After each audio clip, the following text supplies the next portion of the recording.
संकटांवर मात करण्यासाठी, जीवनात समृद्धी आणण्यासाठी आणि आपली स्वप्न पूर्ण करण्यासाठी आता आपल्याला साथ देतील शुभरत्न। आर्थिक, प्रापंचिक, राजकीय आणि शारीरिक भरभराटीसाठी आजच आपल्या राशीचं शुभरत्न परिधान करा। 5 पिढ्यांपासून विश्वासाची परंपरा। शुभरत्न केंद्र AH मोतीवाला, नेहरू चौक, महाराष्ट्र बँकेसमोर, निपाणी।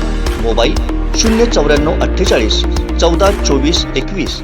यशवंतराव चव्हाण प्रतिष्ठानतर्फे अंगणवाडी सेविकांसाठी विधी संवाद सत्र आणि कार्यशाळेचं आयोजन करण्यात आलं होतं। सावंतवाडीचे तहसीलदार अरुण उंडे यांच्या हस्ते या कार्यशाळेचा शुभारंभ करण्यात आला।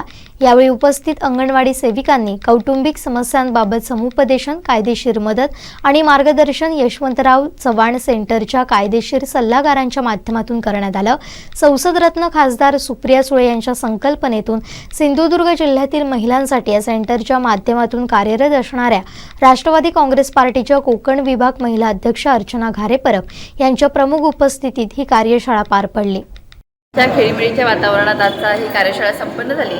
यशवंतराव चव्हाण प्रतिष्ठान आयोजित विधी साक्षरता अभियान आणि कार्यशाळेचं आयोजन आज केलेलं होतं। महाराष्ट्रात 20 ठिकाणी ही कार्यशाळा झाली आणि सिंधुदुर्गात सावंतवाडीमध्ये अंगणवाडी सेविका यांच्या उपस्थितीमध्ये आणि तहसीलदार साहेब यांच्या प्रमुख उपस्थितीमध्ये ही कार्यशाळा झाली।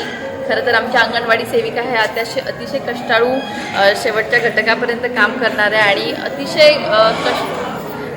कष्टातनं उभ्या राहिलेल्या अशा आहेत आणि यांच्या ह्या प्रत्येक महिलेपर्यंत पोहोचलेल्या असतात। गावातल्या प्रत्येक मुलापर्यंत त्यांचा संपर्क असतो।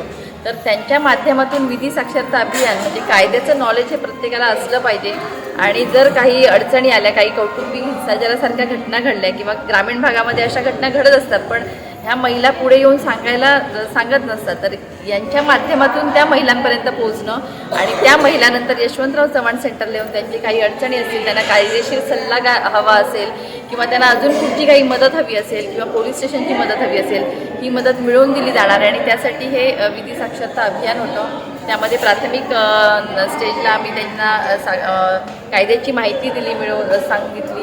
त्यानंतर ॲडव्होकेट इथे सिद्धी परब आणि ॲडव्होकेट सायली दुभाषी यांनी गायडन्स केलं, तहसीलदार साहेबांनी गायडन्स केलं आणि अशा प्रकारे त्यांनीही काही प्रश्न मांडले सेविकांनी आणि अतिशय चांगल्या उत्साहामध्ये आजची ही कार्यशाळा संपन्न झाली आणि पुढच्या काळात नक्कीच अनेक केसेस ग्रामीण भागातून इथे येतील आणि नक्की एखाद्याचं कुटुंब जर उद्ध्वस्त होणार असेल तर ते उद्ध्वस्त होण्यापासून वाचवण्यासाठी या सर्वांचा त्याच्यामध्ये सहभाग असेल असं मला वाटतं आणि अशा प्रकारे आजची कार्यशाळा संपन्न।